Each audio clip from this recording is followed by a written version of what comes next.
Okay, so the last video I did, I ended up rushing these two books at the end, and these are actually the best two of the pile. So I'm just going to spend a couple minutes going through them because I should have done that before. I said if you had to buy one book, buy this one. I meant if you had to buy one Ultimate Spider-Man book, buy this one. This is essentially the origin of Ultimate Spider-Man, Peter Parker, the introduction of May, Flash Thompson, Mary Jane, and Osborn, and all that. So, plus, I mean, if you love Mark Bagley's artwork, if you followed the Amazing Spider-Man from the 90s and 2000s, then you're familiar with his work. So we have Peter Parker, who's a shy, quiet type. Essentially a modern spin on the tale of Spider-Man. He gains his powers, tries to make some money against Crusher Hogan. He likes, obviously, he loves Mary Jane. Here we have a glimpse of the Goblin.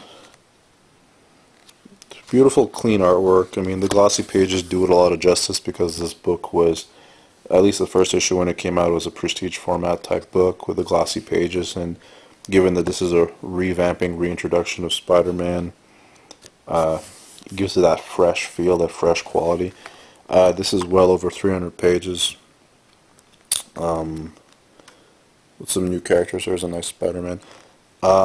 Mark Bagley is probably one of the best artists on Spider-Man or like younger heroes. He's doing work on Batman now. I'm not too big on his work on Batman just because I don't like him drawing Batman. Batman's supposed to be bulky and big, not skinny like the Peter Parker, but I mean, to each his own. But yeah, this is a great read because this is just a retelling, a reinterpretation of events. The Spider-Man movie, the first one, was heavily based on this. And if you can get this, you can get this in trade paperback format. You can obviously get the original issues, but they'll run you a lot of money. I know the first issue still commands at least $100, but this is, you can enjoy this arc on its own. You don't need the other issues unless you want to expand on the Ultimate Spider-Man universe. I know the Ultimate Spider-Man books came to a close. Now they're being reintroduced. I stopped reading Ultimate Spider-Man with Ultimate Venom, but I've always wanted this book just to read those 13 issues, because I have the 13, but they're all sealed because obviously at least the first 5 or 6 can still go for a premium. So this is a good read. This is probably one of the best books of the early 2000s.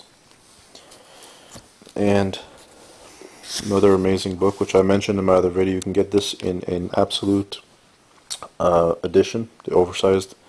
You can get this in trade. I read this in a trade paperback format when I was in college, so 10 years ago, and I loved it. It says 13 chapters in it. It's Halloween, it's 13. Yeah. It's a murder mystery, and each issue focuses on one villain or villainess, and Batman is trying to figure out who's behind these murders. And here's some gorgeous Tim Sale artwork as Batman, Catwoman. I like this version just because it has the semi-glossy pages. I don't like the over-glossy pages sometimes.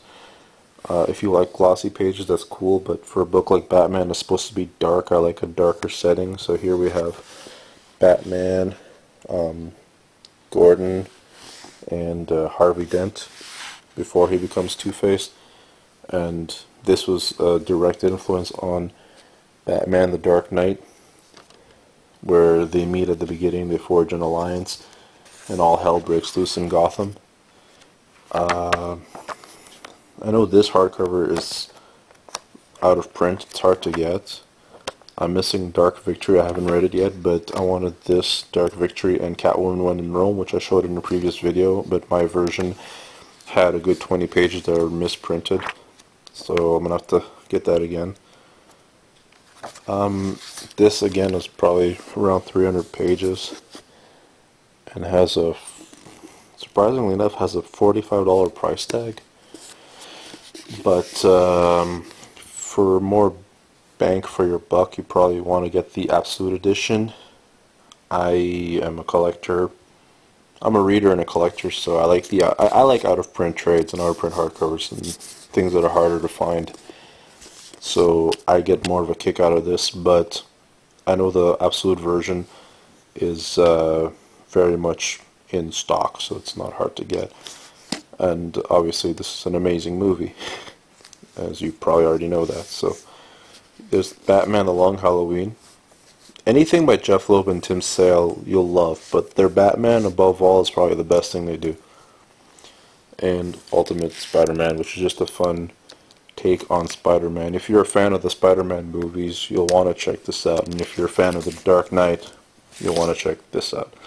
So that's my expanded video explanation on these two books. I would go into more detail, but I don't want to give away too many spoilers. You can get these books reprinted, as I said, at a decent price, so if you can, check them out.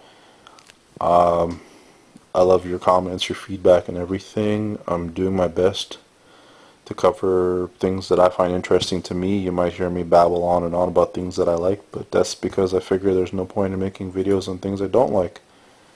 Yeah, so I'll make some more Silver Age comic videos, some more comic art videos, and all that as things slowly start popping up on my doorstep, thanks to my mailman, and thanks to you guys. Alright, take care, have a good night.